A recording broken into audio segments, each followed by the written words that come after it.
What time? 5 o'clock, you guys have to. Yeah.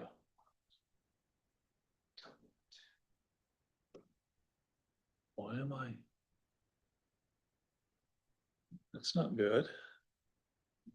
Hours. No, it's just, it's like it's,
Hello, welcome to our somewhat regularly scheduled finance meeting. It's Monday, December 8th.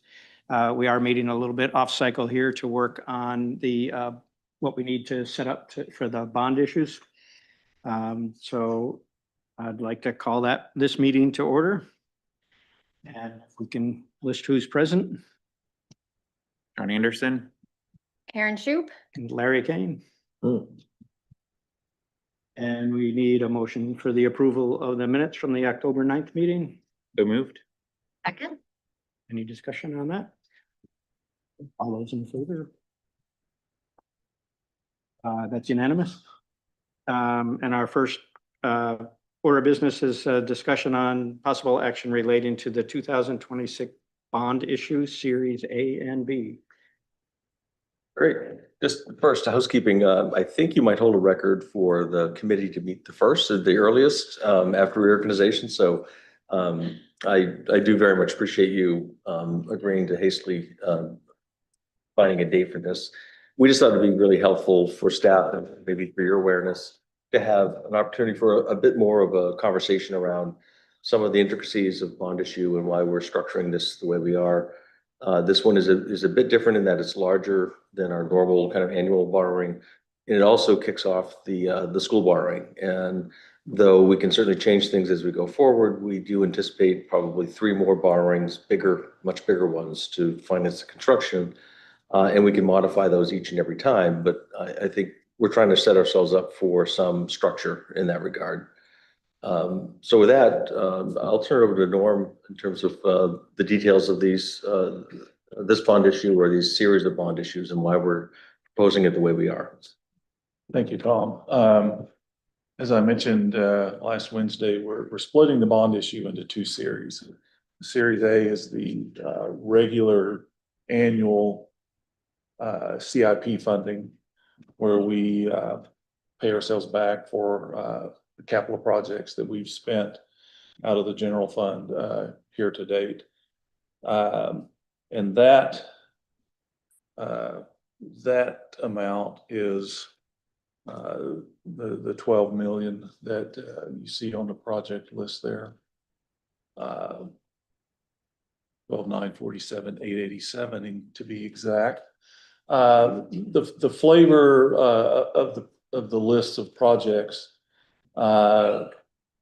it's a mix of land bond funding. We had 3 properties, and those actually closed subsequent to the last bond issue. So those are within the 12-month cycle of funding. And those were voter approved projects, of course. So they're obviously authorized to borrow. The second, Liam, if you want to scroll down to the bottom of the list for us, the turf and track right there, scroll up just a bit.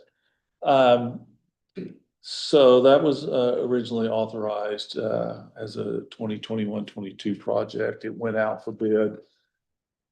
Bids were way over what was budgeted. So school had to come back and reevaluate, and so there was some delay, and there was also delay in actually finding a vendor that could do it. So multiple delays, and they came back. If you could scroll up near the top now, Liam. There was an additional project for the turf and track. It's just above the text. So go down, Liam. Keep going. Next page. Right there. Well, that's the original one. There was an additional 500,000. I'll continue with my story. That was budgeted to get the school to the point where they could have enough authorization right there. Thank you. That project is actually authorized for 500,000, and they've spent the 317 in addition to the original funding on that. And those two combined make up what has been spent thus far on the turf and track. So, that's in this list of projects. And then the remainder are just the general, projects that are budgeted each cycle. And just to kind of go straight to the question of, like the district-wide right there, stop right there, go up one line. The district-wide technology, even though that amounts over 600,000, which is our limit for going out for voter authorization, the individual items in that project are things like Chromebooks and PC servers that are far below the 600,000. So that's the reason it doesn't go to voter referendum. Is it's a multitude of items that make up the over $600,000. And the same with the 2023-24 item there for 620.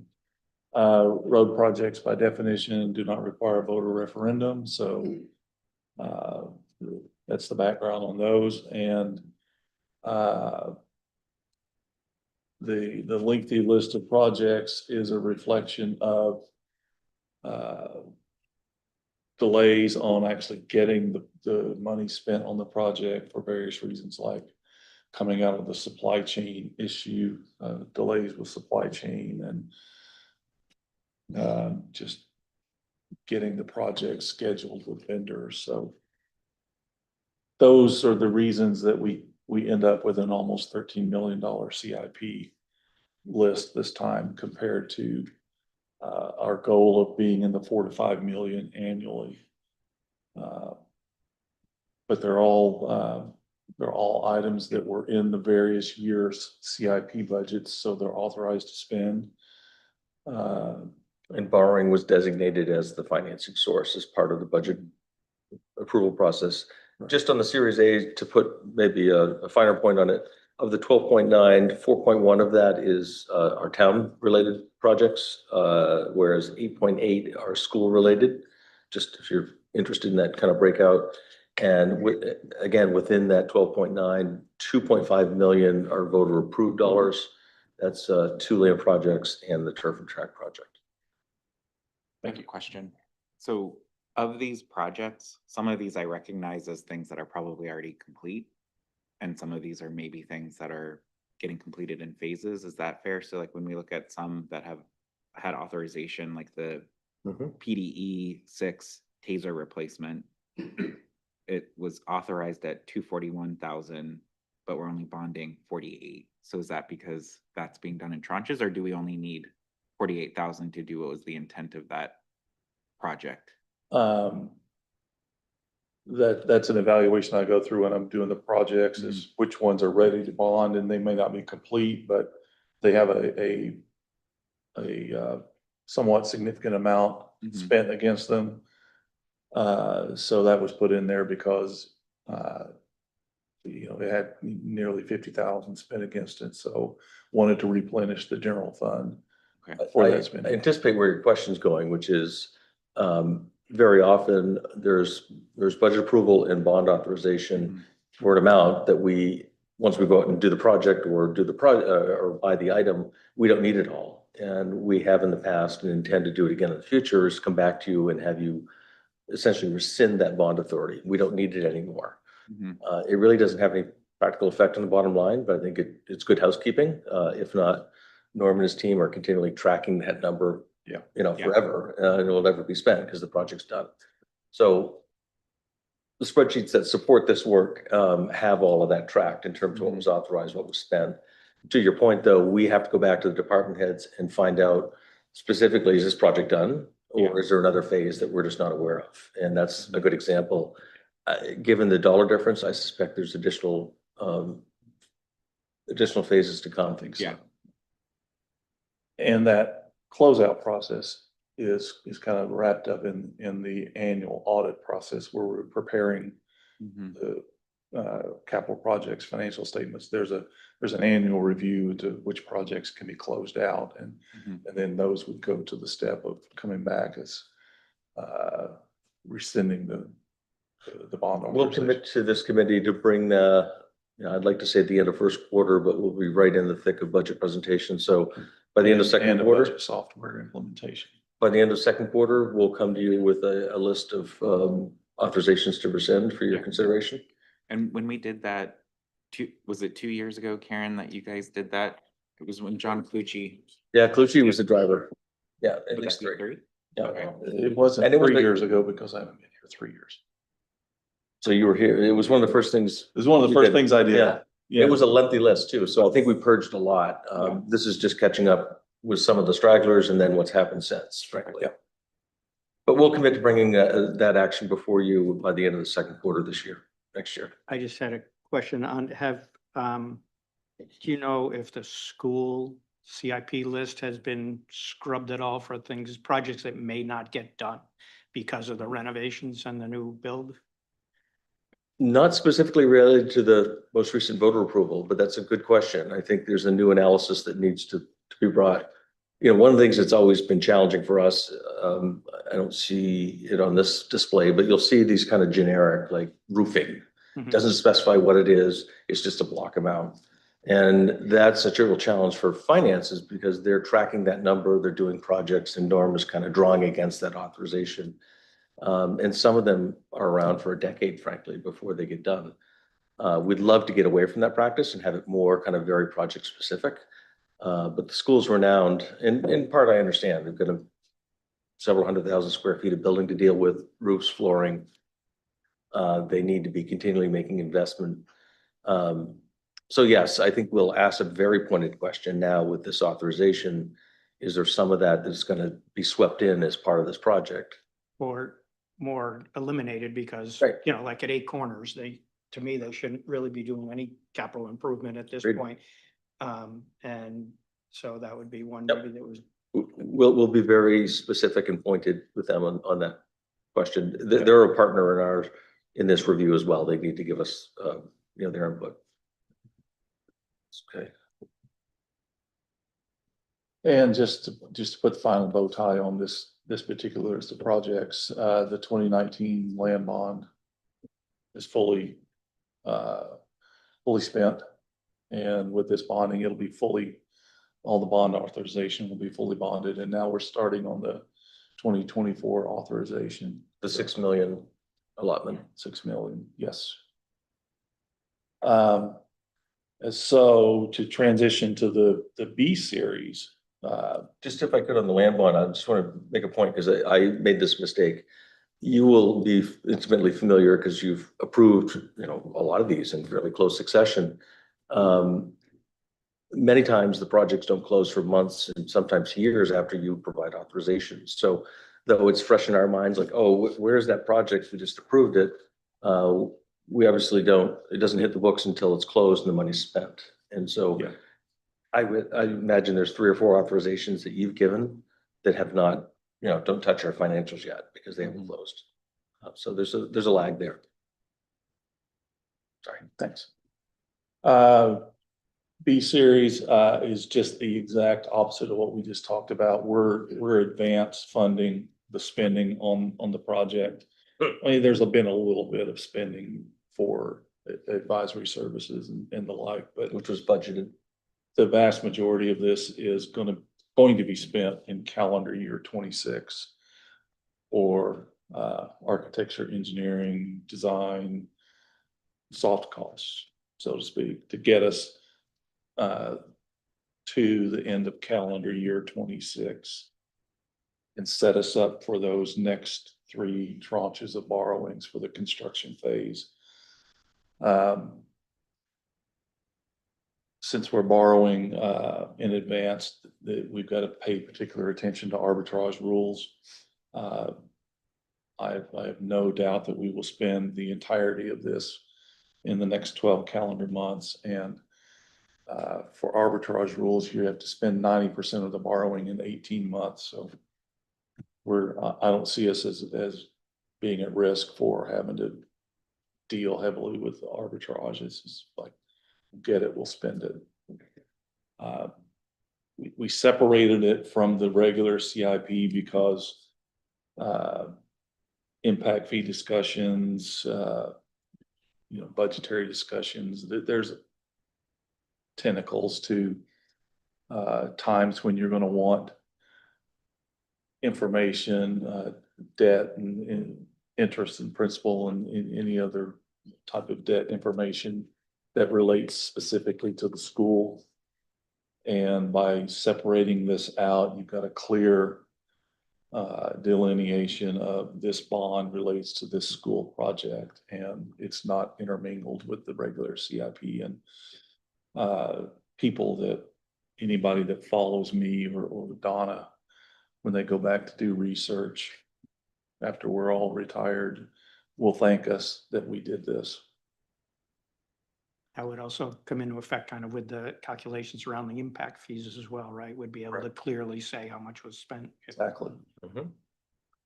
Yeah, and is everyone familiar with the basic notion of arbitrage and what that is and why we need to guard against it? Okay. And I'm not, can you? Okay, tax law says that we're tax exempt. We're a local government organization, so we're tax exempt. So our bonds are tax exempt to investors. We can't borrow tax exempt money and temporarily invest it and get investment earnings on it. That's tax exempt. So if we borrow at 3.5% and we earn 4 Mhm. temporarily until we spend it, we've made arbitrage of 0.5% on those dollars. And the IRS says, well, you're tax exempt, you're not supposed to make money. So Back in the day, that was a thing. They would borrow low and invest at a much higher rate, sometimes double your money. yeah, so if you do that, the IRS comes in and says, okay, you have to rebate that interest earned back to the federal government. So consequently, we need to be very thoughtful, pre-plan for this, really understand what our cash flow needs will be, and actually prove to ourselves first, and then ultimately, if it gets into some of those out months, we need to prove, what our funding needs are, and don't borrow more than we need. That's why I anticipate probably 3 more borrowings for the construction period. This time next year, I hope we'll have a very more definite number, maybe even a contractor and a bid in place. And what comes with that will be a very detailed cash flow analysis in terms of what the cycle and what we're going to pay. Norm, on your calendar to spend that 4.7 in the 12 months, if we have 18 to spend it also, it could just carry over and be the first money spent in the following year, right? Absolutely. Yeah, okay. Absolutely. Yeah, it's first in, first out Okay. on the spending. So, and the good thing is it's one project. So all the money we borrow goes for the one project. So it's just next in line. A lot easier to track than, say, a large city that has a water and sewer system, and they've got pipe replacement and treatment plant replacement. So they've got like 20 projects and $50 million borrowing. So they got money here on this project and that. What's the rationale for why we're going for 30-year? To match the debt service with the life of the school building. For these soft costs, you could theoretically go shorter. But I think you typically get a lower interest rate when you go shorter. You do. And we'll lean on Joe to help us with those fine details of Okay. whether or not we want to do a 30 or a 20. We're gonna, like I said, we're gonna issue in January, so we're gonna get some demand benefit, which will drive down our rate already. So those are some conversations we can have between now and the actual sale date as we're developing the offering documents. Yeah. So when you go to issue, do you like prescribe specifically it's 30-year, or do you have flexibility to say, show us 30-year, 20-year, and you guys can decide? Or, because I think of it like when you do home mortgages, right? You can kind of go out, see different things before you kind of pick which one you want. The downside is, since these are competitive bids, we don't know what the buyers are going to Okay. bid on the rate.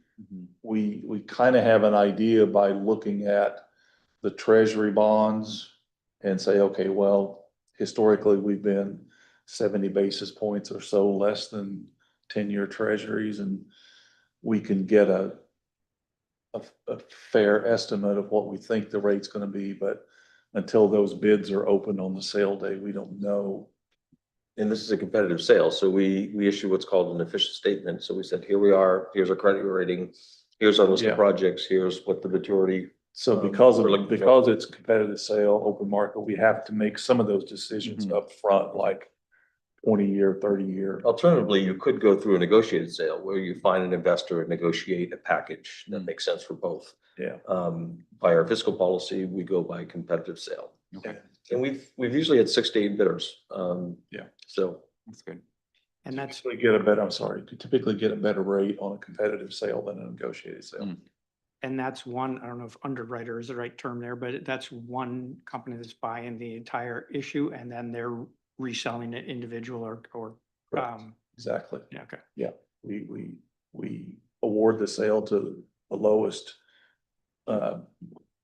bid from the underwriter who provided that lowest bid, and we get our money, and it's up to them to go remarket those bonds on the retail market yeah, the lowest, to the the bond buyers that sit lowest total interest, TIC to total TIC, interest cost. total interest cost. If time allows, and sometimes it doesn't, because we have to make a decision typically the same day the bids are opened, Mhm. or in a short timeframe. If there's an opportunity to circle back to this group, we'd love to get you involved. There's often decisions to make with a bid premium that may be associated. We don't ask for it, but bidders will often include that as part of the bid. And so that's additional money up front that we can choose to either pay down the debt Oh, okay, yeah. or pay down the issue, if you will. Yeah. Apply it to closing costs, so on and so forth. There's decisions to be made. So if time allows, we'll certainly involve you in that. So that's additional factors besides just the interest rate that's in play. Right, what to like do with premium. doing points on your mortgage application. Fair enough. And it's not something we asked for, but it's in recent issues, also in the last 7 to 10 years, bid premium has been a part of all Yeah. the offerings. Yeah. The other thing we'll open up to you, and this is something that we'll know more about shortly. We do have rating calls with 2 major rating agencies, Standard & Poor and then Moody's. So we've got the S&P rating call scheduled for Friday, December 19th at 10, and we're waiting to lock in a date with Moody's. That's a call that involves our financial advisor, town staff, and then very smart analysts from these rating agencies that can cut right through our finances in a hurry and find our weak point. And it's our job to be prepared to respond to that to the extent there are any. And I think we've done a great job of shoring all that up, but also telling them some things that our financials don't necessarily relate. And it's in the past, we've had members of finance on, and they've always said it's an enlightening experience at the very least. So we'll make you wear those dates if you want to sit in. I would be interested in doing it. And I think the analysts are interested to hear that we've got an engaged elected body. Many places don't, that folks are interested and involved. Can you explain the rationale one more time? What the benefit is of separating the 2 Series A and Series B? The greatest benefit is internally to us for record keeping and research. There's a little bit of a benefit in that you're taking a really long-term project out of the mix of the CIP, which are 10, 15, 20-year projects. it's more heavily weighted towards the 10 and 15, so bond buyers tend to like that length of bonds. So it makes, just to make sure I understand, so from their perspective, the Series A will be more attractive to them. Right. So that we'll get Yeah. a better rate, likely get more savings, whereas the Series B is, And now, A little less let's attractive. be very, very intentional about this. We're talking fractions of a percent, Yeah. so we're likely talking 2 or 3 basis points. So instead of let's say we got a 3.25, let's say we got it really competitive, we got a 3.25 on the CIP issue. On the school, it might be a 3.27, a 3.28. I mean, negligible, but there is a difference. but overall, the net hope is, as a town, we're gonna be spending less, but it may not be significantly less, but it'll be less because of splitting the two. I think the game is, not the game, but the 4.7 could be a drag enough on the, not Yeah. 12.9, so as to make that financing that much more expensive, Yeah. whereas if you isolated, we think it will be a better approach. Okay, that makes sense.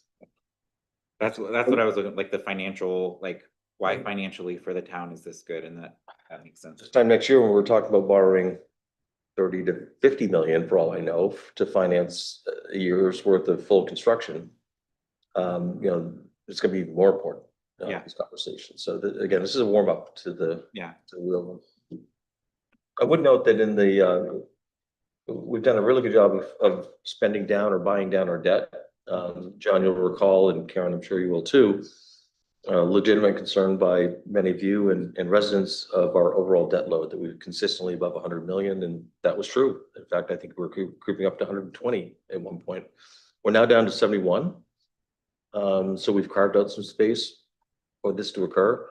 Not that we have any aspirations, but we've demonstrated the ability to carry that kind of debt load comfortably. We've built it into our budget from a debt service point of view. And so, we've been preparing for this day for a while. I think that's a good segue for the other work that we've undertaken for the last 10 years in earnest, I'll say, which is really to build our fund balance, because that really is highly valued by the rating agencies, and it results in lower, a better risk assessment, if you will. So on that point, Norm's just off the presses. We've got some more good news in that regard based on our audit.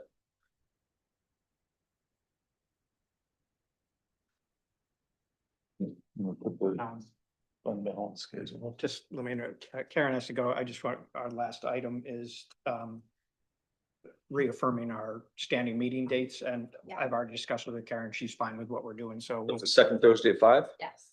The good news is you're the first one setting your stake in the ground, so everyone's got. nobody else, everyone's. Well, an ordinance calls second Wednesday at 5. All right. I second that. There we go. Is that last year's? Yeah, that's what it was last year, so. hopefully- That's great on us. And comms is Somewhere around. third Thursday at 5, right? Yep. It's on the record. Okay, well, we've dealt with item 5 too. Excellent. Thanks, Karen. Good luck with the stale cupcakes. They're still delicious. Just don't break a tooth trying to eat them right now. Yeah, so for fund balance, unassigned fund balance, I was just trying to figure out which percentage is it? Is it the 16.18 or is it the 15.05? Wait, roll up to the top there for a second, if you wouldn't mind. Make it a little bigger, possibly. You also turn it around. go up to Yeah. the- Can you make the green? No, just kidding. So just as a reminder, last year we changed our minimum fund balance from 8.33 to 10 with an aspirational goal of 16.67%. That percentage looks at our unassigned fund balance and compares it to the previous year's budgeted expenditures. And budgeted expenditures includes debt service. So last year using in the green column, after we changed our fund balance policy. We ended up with 15.9 million of unassigned fund balance, yielding a 14.46 unassigned fund balance percentage against our 10% minimum. So we were vastly improved from fiscal 23 at 10.27. The largest driver of that increase was the collection of the advance from the Higas Parkway Fund. That's been talked about in multiple finance committee meetings, multiple budget sessions. And then if you could just scroll up just to about scroll down.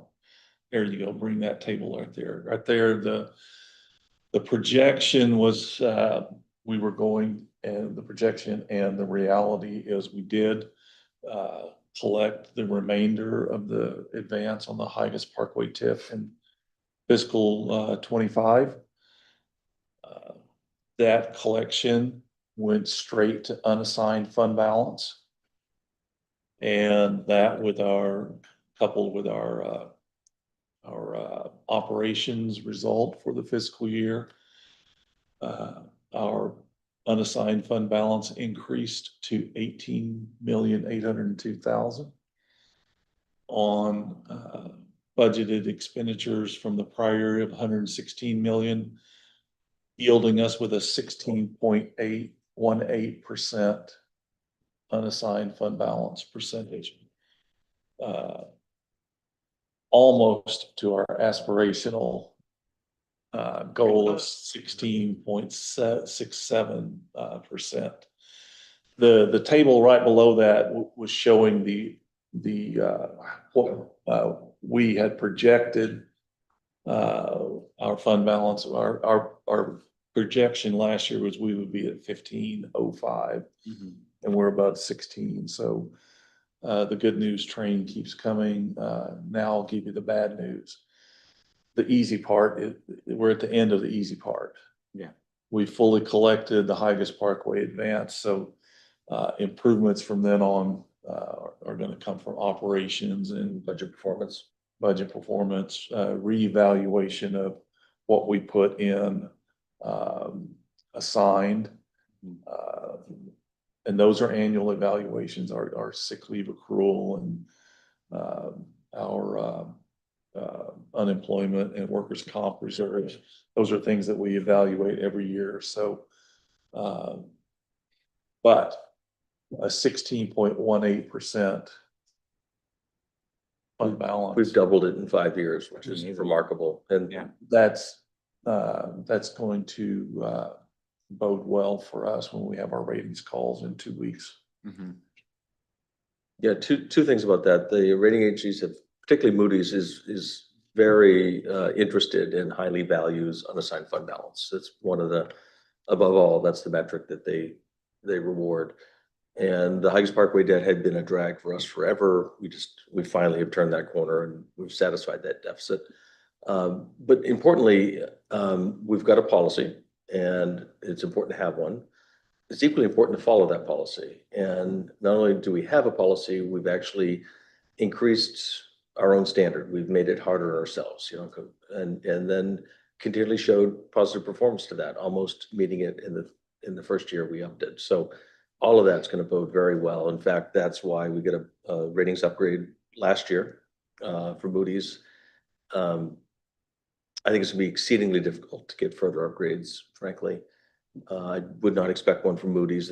They would not do it back to back. I'm quite sure it's just against their DNA. Pretty much unheard of. S&P, there's only one spot above us, so that is also equally difficult. But we've really done all the right things to prepare ourselves for this school project, frankly. Can I just ask kind of a sideways question on terminology?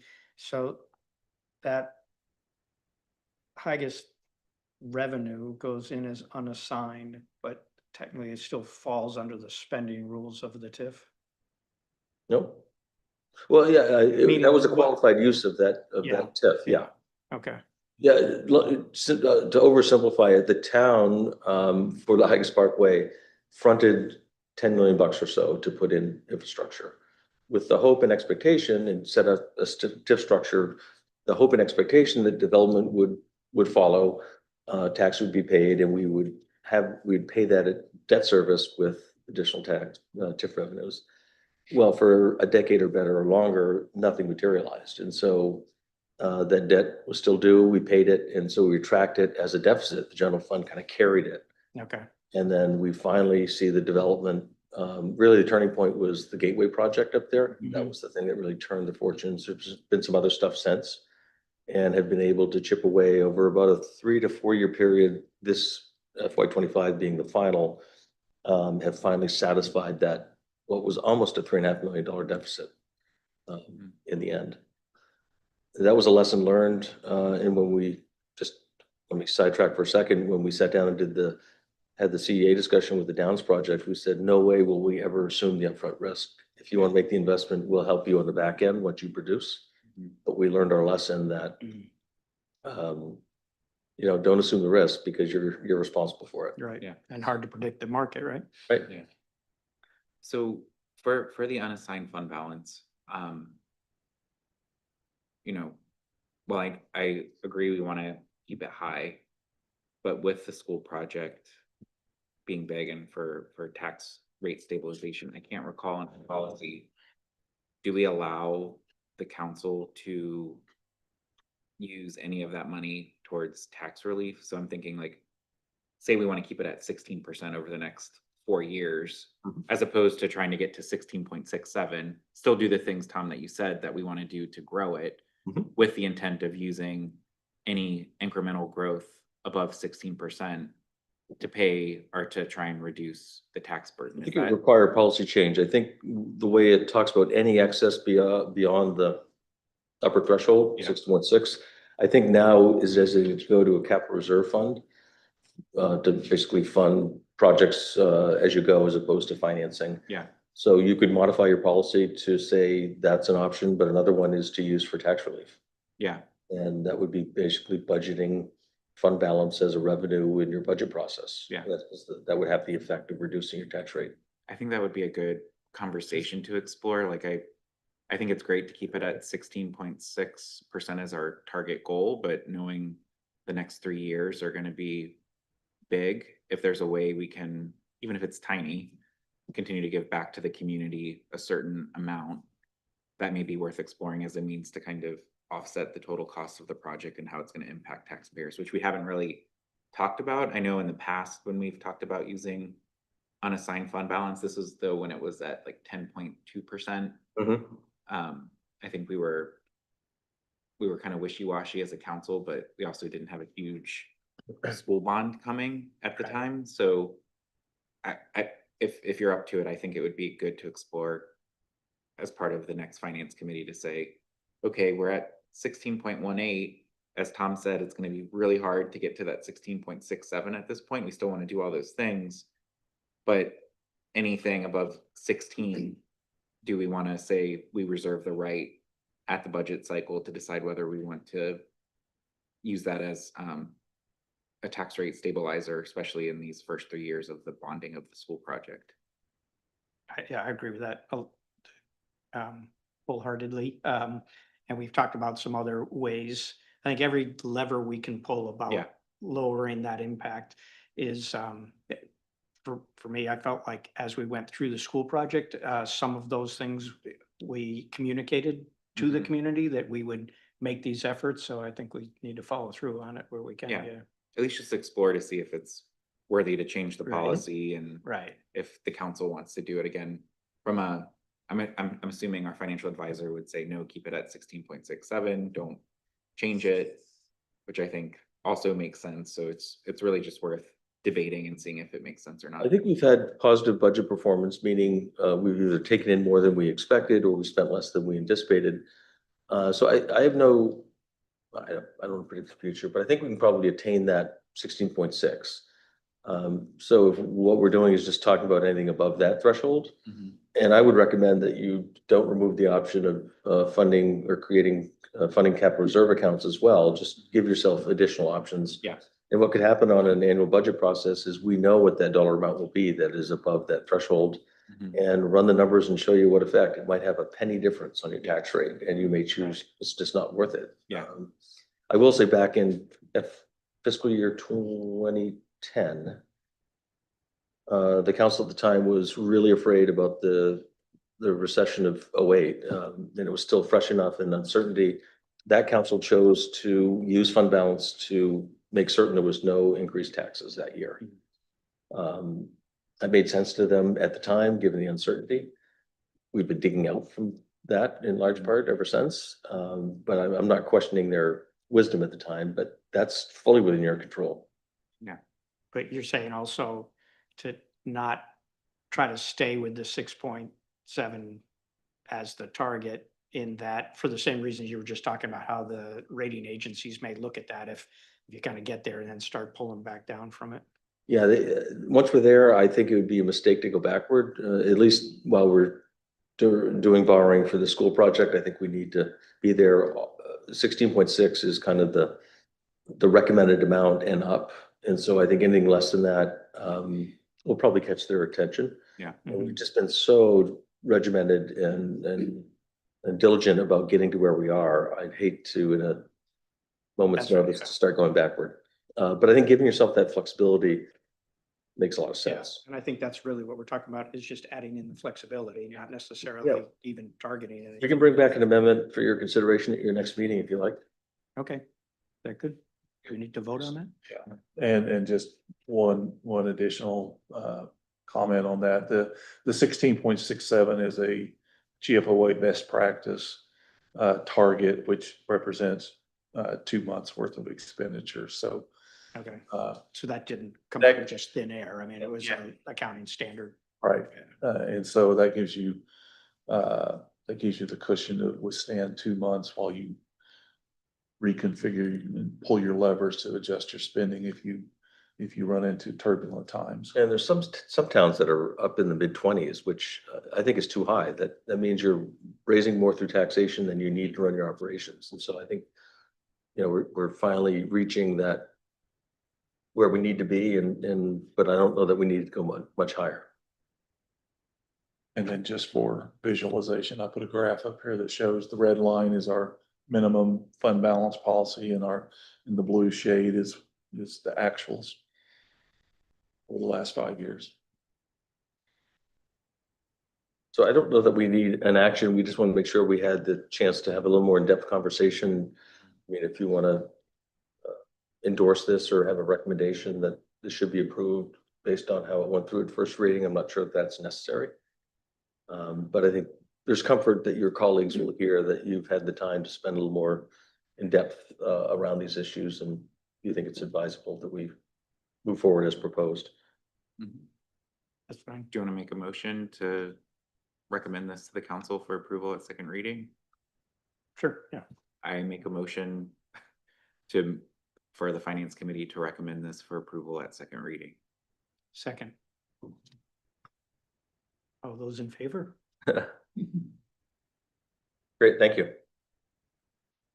And then, I don't know if you want to vote on it, I don't think we have to, but we'll move forward with the second Thursday at 5. Okay. So what would that be? I think this meeting will serve as your December meeting, so we'll start in January with that schedule. Yep. 17th, you mean? Or this meeting here? Yeah. Okay, yeah. Does that make sense? Yeah. And then if you like, for your next meeting, we can do 2 things. Well, one thing, we'll have an amendment of the fiscal policy for you to look at, just to see if Okay. you want to advance that. And it's too soon. I can't promise anything on rescinding bonding authority, but Mhm. No, let's So say we're scheduled. after the budget. yeah, the Realistic. other thing, just so you're aware, and you'll hear it tonight, I think, in the other session, is that I just signed the contract for new budget software, so we're really excited about stepping up our game there. As with anything, there's a fair amount of training associated.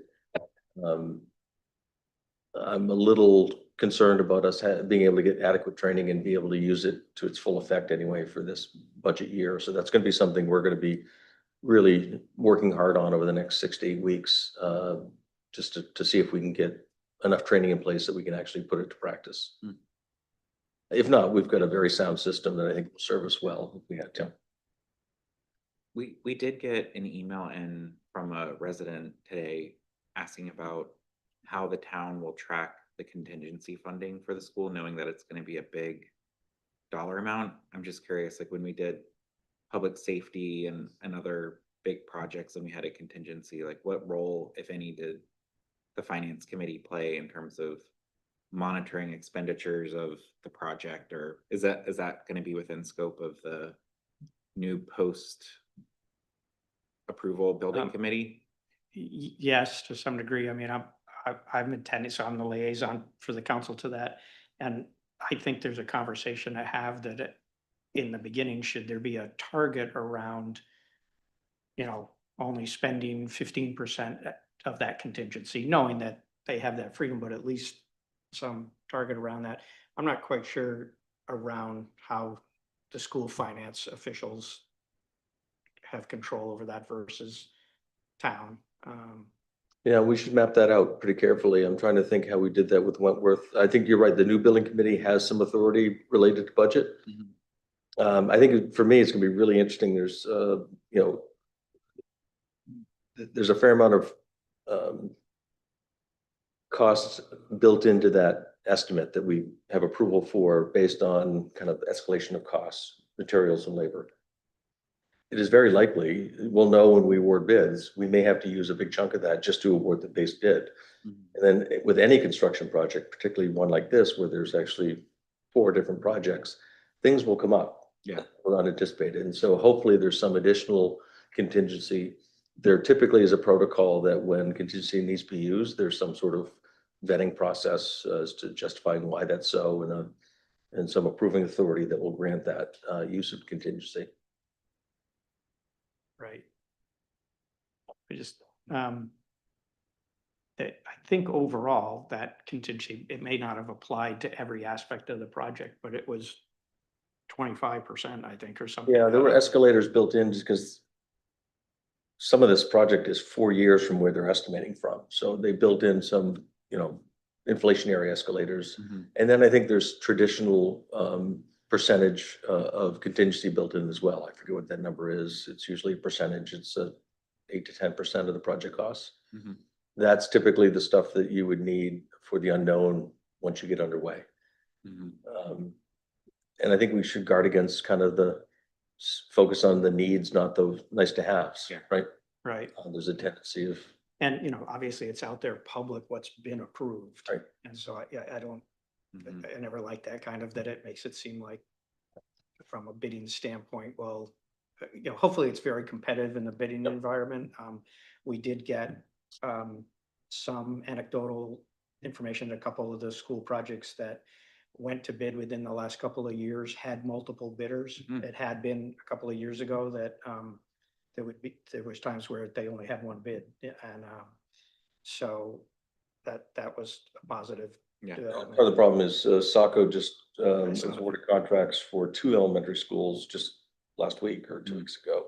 So that project will be fully under construction, when we're going to bid. So that bidder, I think, is Dudley, very capable firm, not likely to have the capacity to take on a project of our size on top of that. So our timing, and Cape Elizabeth is like 8 months ahead of us, so they're gonna be, Yeah. have already awarded, so, the environment that we're gonna step into is gonna be interesting, although this project's probably big enough to attract some, some Boston firms. Yeah. too, quite likely. So I think to answer, you're right, we need to have protocols in place. For me, it's getting through the bid and understanding what we have to, how much of that money we have to use just to award the bid, Yeah. and then what's left and how we're gonna decide when to use it.